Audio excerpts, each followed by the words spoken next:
Situasi di perbatasan Israel dan Lebanon kembali mencekam. Hal ini terjadi setelah militan Hizbullah menyerang situs militer Israel menggunakan peluru kendali. Dalam sebuah pernyataan, Hizbullah menyebut situs militer yang menjadi target serangan terletak di Birket Rishe. Dikutip dari Anadolu Agency pada Sabtu 16 Desember 2023, peluru kendali ditembakkan dengan akurasi penuh hingga mengakibatkan banyak korban dan cedera di antara tentara Israel.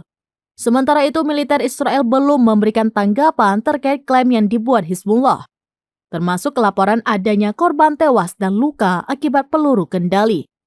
Sebagai informasi, perbatasan Israel dan Lebanon telah menjadi lokasi di mana kedua pihak melakukan aksi saling serang.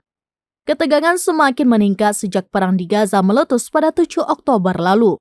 Situasi ini mengingatkan kembali pada bentrokan mematikan antara Israel dan Hizbullah tahun 2006 silam.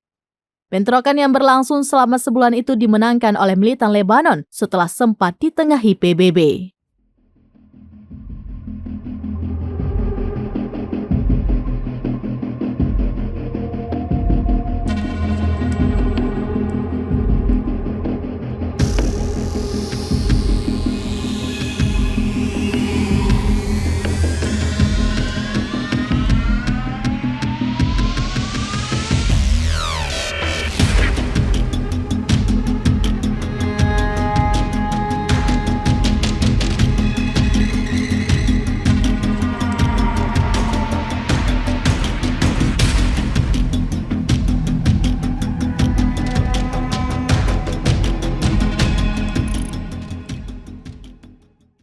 Download Tribun X sekarang, menghadirkan lokal menjadi Indonesia.